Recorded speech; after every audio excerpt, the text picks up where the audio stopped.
क्या आप pharmacy technician हैं और फार्मेसी टेक्नीशियन की जॉब के लिए मुल्क से बाहर जाना चाहते हैं?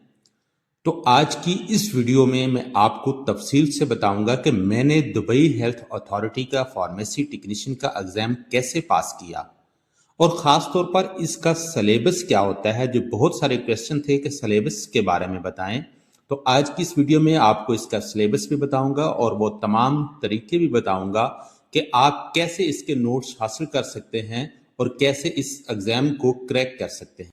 अस्सलाम वालेकुम, मैं हूं मोहसिन बालोच। आप देख रहे हैं global info studio. Dubai health authority का फार्मेसी टेक्नीशियन का एग्ज़ाम, हम इसके बारे में बात करने जा रहे हैं कि दुबई हेल्थ अथॉरिटी के एग्ज़ाम के लिए आपको फार्मेसी टेक्नीशियन का डिप्लोमा होल्डर होना बहुत ही ज़रूरी है। अगर आपने बी कैटेगरी की है, जिसको असिस्टेंट फार्मासिस्ट बोलते हैं, अगर आपने वो डिप्लोमा किया है तो वो भी 2 साल का होता है। तो बट उसके लिए जो अगर आपने उसके तहत आपने एग्ज़ाम देना दुबई हेल्थ अथॉरिटी का, तो उसके लिए आपको एक ट्रिक लगाना होगा। तो जिस दोस्त ने ये एग्ज़ाम देना होगा उसको मैं वो ट्रिक भी बता दूंगा। हम फिलहाल बात कर रहे हैं फार्मेसी टेक्नीशियन और असिस्टेंट फार्मासिस्ट दोनों के लिए कि जिन्होंने बी कैटेगरी की है या फार्मेसी टेक्नीशियन की है, वो कैसे दुबई हेल्थ अथॉरिटी का एग्ज़ाम जो है वो दे सकते हैं। ठीक है। और जो सऊदी अरब का एग्ज़ाम है वो भी तकरीबन सेम ही है, इसी तरह का पैटर्न है, उसमें थोड़ी सी चेंजिंग है, तो वो भी आपको ब्रीफ करेंगे। दुबई हेल्थ अथॉरिटी का एग्ज़ाम जो है इसके लिए और सऊदी अरब के एग्ज़ाम के लिए, या आप गल्फ़ के किसी भी कंट्रीज़ में जाते हैं तो आपने एग्ज़ाम देना है, तो सबसे जो बेसिक चीज़ है कि आपके पास 2 साल का डिप्लोमा होना चाहिए। ठीक है, आपके पास 2 साल का डिप्लोमा होना चाहिए और उसके बाद डिप्लोमे के बाद आपके पास 2 साल का एक्सपीरियंस होना चाहिए। ये कुछ बेसिक्स आपको बता रहा हूँ कि 2 साल का एक्सपीरियंस ये हर गल्फ़ कंट्रीज़ के एग्ज़ाम के लिए ज़रूरी है। 2 साल का एक्सपीरियंस डिप्लोमा कंप्लीट होने के बाद से वो शुरू होगा और उसके बाद आपके पास गुड स्टैंडिंग सर्टिफिकेट होना चाहिए, वो आपको फार्मेसी काउंसिल से मिलेगा और आपके पास कॉलेज की तरफ से दिया गया डिप्लोमा होना चाहिए। ये 4 डॉक्यूमेंट्स आपके पास मस्ट होने चाहिए, फिर आप जो है वो दुबई हेल्थ अथॉरिटी या सऊदी अरेबिया या किसी भी गल्फ़ कंट्री में एज अ फार्मेसी टेक्नीशियन का एग्ज़ाम दे सकते हैं और as a pharmacy technician job कर सकते हैं। और दुबई हेल्थ अथॉरिटी का जो एग्ज़ाम जो मैंने दिया था, मैं आपको अब उस तरफ हम चलते हैं कि मैंने वो एग्ज़ाम कैसे दिया था। तो मैंने इसकी फ़ीस पे की थी 50,000 रुपीज़। ठीक है।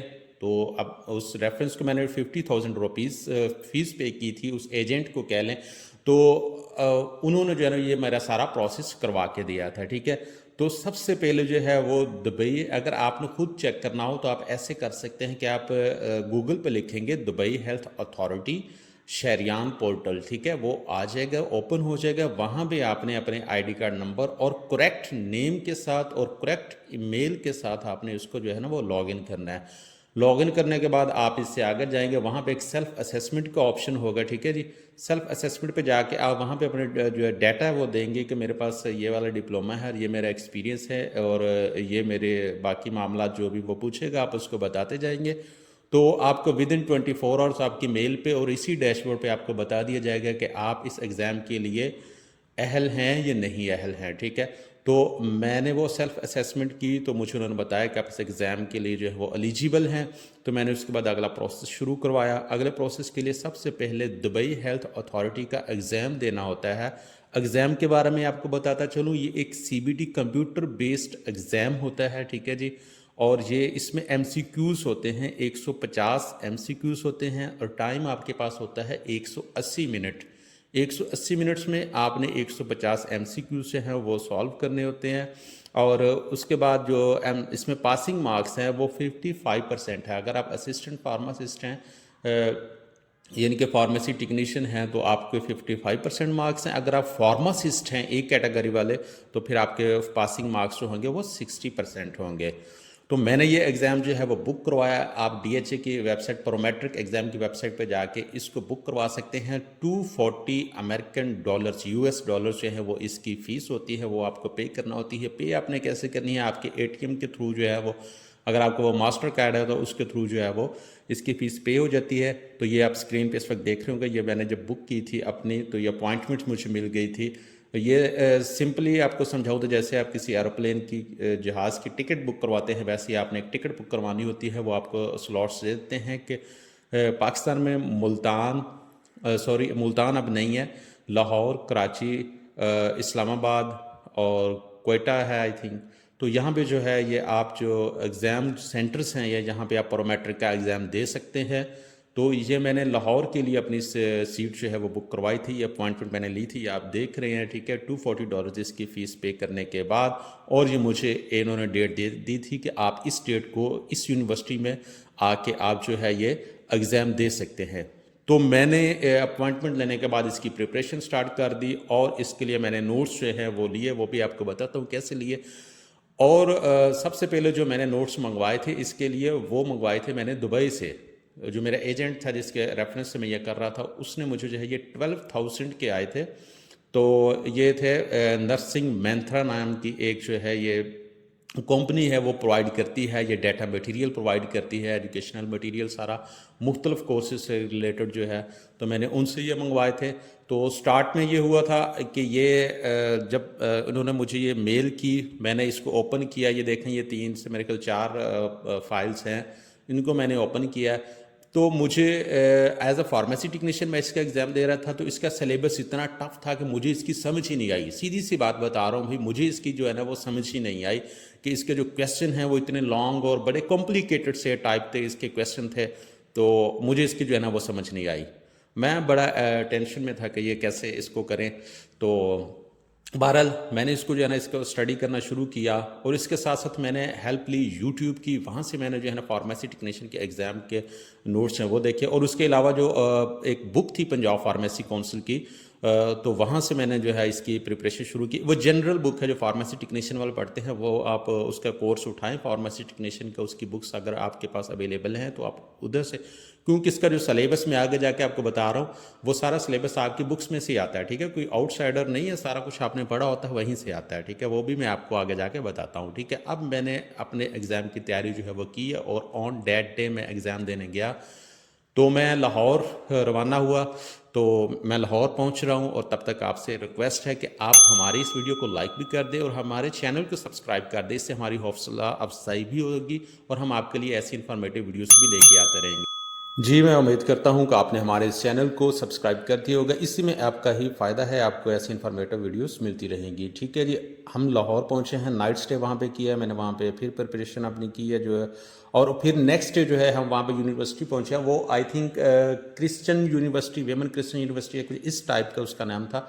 और वहाँ पे जाके एक चीज़ और मैं आपको बताता चलूँ, आपके पास पासपोर्ट होना, आपने दुबई हेल्थ अथॉरिटी या कहीं भी गल्फ़ कंट्रीज़ में जाना है और आपने फार्मेसी टेक्नीशियन, फार्मासिस्ट, ये कोई भी एग्ज़ाम देना है, तो आपके पास वैलिड पासपोर्ट का होना ज़रूरी है। ये बात आप नोट कर लें, आपने पहले पासपोर्ट बनवाना है, उसके बाद आपने जो है ना ये कोई भी एग्ज़ाम है आउट ऑफ कंट्री का वो देना है, तो आपके पास पहले पासपोर्ट का होना ज़रूरी है, ठीक है जी। तो मैं उस यूनिवर्सिटी में जैसे इंटर हुआ, उन्होंने मेरा पासपोर्ट चेक किया, उसके बाद उन्होंने कहा जी आप वेट करें। तो मैंने उनको अपनी अपॉइंटमेंट दिखाई और पासपोर्ट दिखाया, उन्होंने जो है ना वो मुझे कहा ठीक है जी आप चले जाएँ। तो मैं नेक्स्ट जो जहाँ पे मेरा था वो एग्ज़ाम था, हॉल था, तो उस जानब मैं गया। तो वहाँ पे और भी माशाल्लाह काफ़ी सारे स्टूडेंट्स थे, कुछ फार्मासिस्ट, कुछ अदर फार्मेसी टेक्नीशियन, कुछ अदर्स थे, ठीक है जी। तो वहाँ पे जाके जो है ना वो एक इशू मेरे साथ बना, मेरे एक जो है ना वो नेम का इशू था। जैसे मैं इंटर हुआ, उन्होंने दोबारा मेरे डॉक्यूमेंट्स चेक किए, तो एक वहाँ पे अहमद और मोहम्मद का डिफरेंस था। तो इसको मैंने जो है ना वो थोड़ा सा मुझे वहाँ पर परेशानी हुई। खैर मैं दुरूद शरीफ पढ़ता रहा, अल्लाह ताला ने मेरा ये मसला जो है हल कर दिया। उन्होंने जो है ना वो अंदर कॉल की किसी को, उनसे पूछा और मुझे कहा वेट करें। फिर उनको दोबारा कॉल बैक की, उन्होंने कहा ठीक है जी आप इनको भेज दें अंदर, ठीक है जी। तो आपने अपने नाम को जो है ना वो करेक्ट रखना है, अपनी हर कैटेगरी में, हर डिग्री में, हर जगह, हर चीज़ पे अपने नाम और फादर नेम और आपका आईडी कार्ड नंबर ये आपके बिल्कुल करेक्ट होने चाहिए।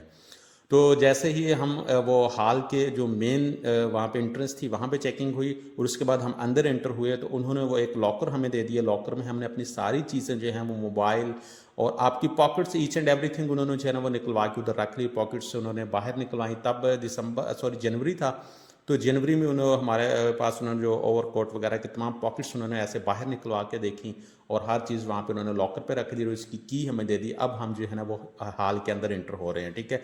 आगे जाके जैसे इंटर हुए, वहाँ पे फिर एक वेटिंग एरिया था, हमें वहाँ पे बिठाया गया, और उसके बाद जो है वो हमने अपनी अपॉइंटमेंट जो हमारे पास थी उनको बताया कि हमारी अपॉइंटमेंट है आज की, आज का हमारा एग्ज़ाम है।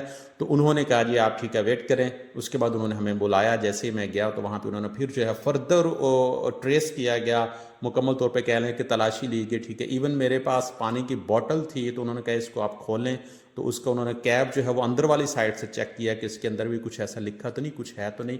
एक मेरे पास हैवट टॉफ़ी थी, तो उन्होंने वो भी कहा कि आप इसको खोलें, तो खोल के मुझे दिखाएं कि इसके अंदर तो नहीं कुछ है। यानी कि वहाँ पे बहुत ही स्ट्रिक्ट जो है ना वो निज़ाम है। तो माहौल जो है वो बहुत ही अच्छा था, एनवायरनमेंट बहुत ही प्यारा था। वो हम जैसे इंटर हुए, ठीक है, वहाँ पे उन्होंने जाके हमें खुद वो जो निगरान साहब थे, वो जो थे अटेंडेंट उसके, उन्होंने वो चेयर को ऐसे पीछे करके मुझे खुद वहाँ पे बिठाया, ऑन करके दिया सिस्टम, मुझे लॉगिन करवा के दिया, और एक हेडफोन देते हैं वो आपने लगाना होता है, ठीक है। तकरीबन 20 से 25 लोग हैं, वो केबन बने हुए थे, सीबीटी एग्ज़ाम होता है कंप्यूटर बेस्ड, तो केबन बने होते हैं। तो मुझे मेरे वाले काउंटर पे उन्होंने बैठा दिया, वहाँ पे जाकर मैंने एग्ज़ाम दिया। मुझे उन्होंने कहा कि अगर आपको कोई इशू हो तो आपने ऐसे जो है वो हैंड रेस करना है, आपने आवाज़ नहीं देनी। बहुत ही पुरसकून माहौल था, बहुत ही अच्छे अंदाज में मैंने जो है वो एग्ज़ाम स्टार्ट किया। एग्ज़ाम में जैसे कि मैंने आपको पहले भी बताया 150 MCQs होते हैं, और वन बाय वन मैं उसको देखता गया। जो मुझे आ रहे थे वो मैंने कर दिए, जो नहीं आ रहे थे मैं उनको स्किप करता गया। और उसके बाद मेरे पास तो 30 मिनट एक्स्ट्रा थे, यानी कि 150 मिनट में मैंने 150 MCQs कर लिए, और टोटल टाइम होता है 180 मिनट। 30 मिनट में मैंने उसको रिव्यू किया, और जो मुझे नहीं आ रहे थे वो मैंने उनको चेक किया, ठीक है जी। तो उसके बाद जो हमारा एग्ज़ाम जो है वो कंप्लीट हो गया। 180 मिनट्स के अंदर जो है ना वो 150 MCQs का एग्ज़ाम जो है वो मैंने क्लियर कर दिया फार्मेसी टेक्नीशियन का, और वो एग्ज़ाम दे के वहाँ से मैं आउट हो गया, बाहर आ गया, ठीक है। अपने लॉकर से अपनी चीज़ें उठाई और उस यूनिवर्सिटी के गेट से बाहर आ गया, ठीक है। अब यहाँ पे आपको बताते चले सलेबस के बारे में। जो मेजर चीज़ें पूछी जाती हैं कि आपका सलेबस जो है वो कहाँ से आपने तैयार किया, तो मैंने एक तो यूट्यूब से मुझे जो डाटा इसके मतलब मिला, वहाँ से मैंने इसको कलेक्ट किया। मैंने चैट जीपीटी का सहारा लिया, उसको मैंने अपना सारी डिटेल बताई। फिर उसको मैंने कहा मुझे इसके क्वेश्चन आंसरिंग करें, तो उन्होंने मुझे क्वेश्चन आंसर जो है ना वो MCQs प्रोवाइड किए। उसके बाद मैंने फार्मेसी टेक्नीशियन की बुक्स वो देखी, और सबसे इम्पॉर्टेंट जो मेरे लिए था, सबसे इम्पॉर्टेंट जो था, वो मैंने एक नोट्स मंगवाए थे, इंडिया से नोट्स मंगवाए थे। तब मुझे वो नोट्स जो हैं वो 18,000 पाकिस्तानी रुपीज़ में, इंडियंस के वो 5,000 रुपीज़ था, पाकिस्तानी वो 18,000 रुपीज़ तब बने थे। तो मैंने उनको वो पे किए थे बैंक के ज़रिए। तो वहाँ से उन्होंने मुझे जो है थ्रू व्हाट्सएप जो है वो नोट्स प्रोवाइड किए थे। उसमें तकरीबन 950 के करीब MCQs थे, और मैं आपको यकीन से कहता हूँ कि वो 950 MCQs मैंने तैयार किए, और वो बहुत ही सिंपल, बहुत ही सादा अंदाज में वो 950 MCQs थे, और वो 950 MCQs मैंने तैयार किए। और आप यकीन जाने वो तमाम का जो पेपर था, जो एग्ज़ाम था, जो MCQs थे, वो उसी 950 जो MCQs थे उनमें से ही वो आए थे। तकरीबन 80% पेपर जो है वो उन 950 MCQs में था। और बहुत सारे ऐसे क्वेश्चन थे एग्ज़ाम के जो कि सेम टू सेम, उनकी सेम वर्डिंग 100% वो इसी नोट्स वाली जो वर्डिंग थी वो वाली थी। यानी कि ऐसा था जैसे इन्होंने इससे चोरी करके लिखे हैं, या नोट्स वाले ने जो है उनका पेपर चोरी करके जो है ना वो इसमें MCQs में लिख दिया है। तो ये सबसे मेरी मेजर जो कामयाबी थी उसके पीछे ये वाले नोट्स थे, ठीक है जी। आपको ये नोट्स कैसे मिल सकते हैं? मैंने तो ये परचेज़ किए थे 80,000 में, ठीक है। आपको ये नोट्स हम ऐसे प्रोवाइड करेंगे, जो मेरे दोस्त आना चाहते हैं, हम अपनी नेक्स्ट वीडियोस के अंदर वो नोट्स पर एक जो है ना डेली एक वीडियो में जो है ना वो 100 MCQs हम डिस्कस किया करेंगे, और वो वन बाय वन वो आपके MCQs ना सिर्फ बाहर जाने के लिए, बल्कि आप मुल्क के अंदर आप फार्मेसी टेक्नीशियन का एग्ज़ाम दे रही हैं तो तब भी ये आपके लिए बहुत ही फ़ायदेमंद साबित होने वाले हैं, ठीक है जी। तो वो वाले नोट्स आपने तैयार करने हैं। अब बात होती है कि इसका सिलेबस क्या है, सिलेबस की आपने तैयारी कहाँ से करनी, वो तो आपको बता दिया। इसका सिलेबस क्या है, सिलेबस में इसमें शामिल हैं ये वाली चीज़ें आप अपनी स्क्रीन पर इस वक्त देख रहे हैं। चलें जी, कॉपी पेंसिल उठा लें और इसको नोट कर लें, ये इसके स्क्रीनशॉट ले लें, क्योंकि ये चीज़ें आपको कोई नहीं बताता। पाकिस्तान में ग्लोबल इन्फो स्टूडियो ऐसा प्लेटफॉर्म है जो आपको एक एक चीज़ जो है उसके बारे में इन्फॉर्म कर रहा है। तो सिलेबस कंसिस्ट है इन तमाम टॉपिक्स पे। सबसे पहला टॉपिक है बेसिक फार्माकोलॉजी, जिसमें एंटीबायोटिक्स वगैरह हैं और ड्रग्स की दीगर इन्फॉर्मेशन है। 20 MCQs इसमें से आते हैं। और dosages calculation one of the most important topic है ये डोजेज कैलकुलेशन, इसमें से 40 MCQs आते हैं, 40 MCQs। स्टरलाइजेशन 10 MCQs आएंगे।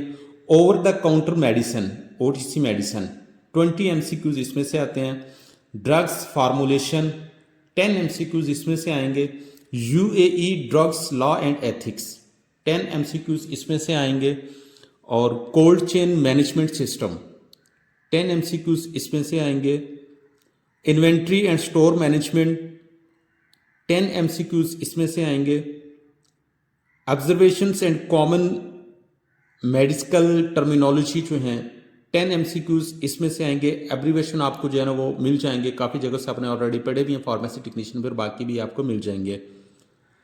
डोजेज फॉर्मुलेशंस और drug routes of administration, 10 MCQs इसमें से आएंगे।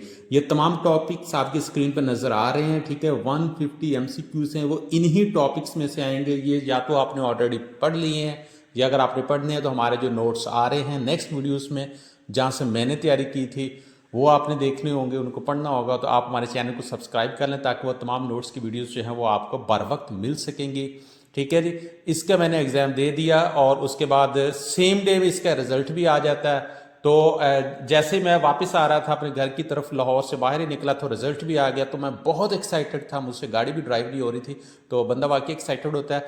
तो उसके बाद जो डाटा फ्लो का प्रोसेस है वो स्टार्ट हो जाता है। तो उसमें मुझे कौन सी कॉम्प्लिकेशंस आई और क्या क्या मसाइल का सामना करना पड़ा, कैसे मैंने उसको सॉल्व किया, वो एक लंबा टॉपिक है। हम पार्ट 2 उस पर बना देंगे, डिटेल उस पर बना देंगे, ताकि वो भी आपको अच्छी तरह मालूमात उसकी भी मिल सकें, ठीक है जी।